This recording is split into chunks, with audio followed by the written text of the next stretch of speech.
Hey guys, good morning. जय जगन्नाथ। ମୁଁ ସକାଳୁ ଶୋଇକି ଉଠିନି ମୋ ବୋଉ ଆସିକି ମୋର ଭିଡ଼ିଓ କରୁଛି ଦେଖୁନ କେତେ ବଦମାସ ଇଏ।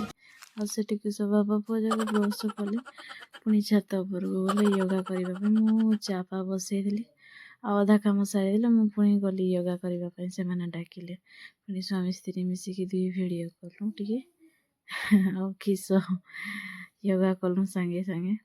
ଆଉ ସେଠି ପୁଣି ମୋର ରୋଷେଇବାସ ପୁଣି ଚାଲିଥିଲା ସେଠି ପୁଣି ଯାଇକି ତଳକୁ କଲି ପୁଣି ପୁଣି 8:30 ହେଲେ ଆସିଲେ ଇଏ ଖାଇଲେ ଯିବି ପଖାଳ ପୁଣି ମୋ ରୋଷେଇବାସ ତ ଚାଲିଥିଲା। ଏ ଦେଖୁନ କରଲା ଭଜା ହବ ଆଜି ଭଗବାନ ପିତା ପିତା ଆଉ ସେଠୁ କିସ ଆମ ଘରେ କ'ଣଟା ହେଇଛି ନାଇଁ କି ଏତେ ଗୁରେ ପିମ୍ପୁଡ଼ି ବୋପାଲୋ କୋଉଠୁ ଆସିଲେ ଆଜି ତ ବର୍ଷା ହିଁ ବର୍ଷା ହଉଛି ପିମ୍ପୁଡ଼ିର।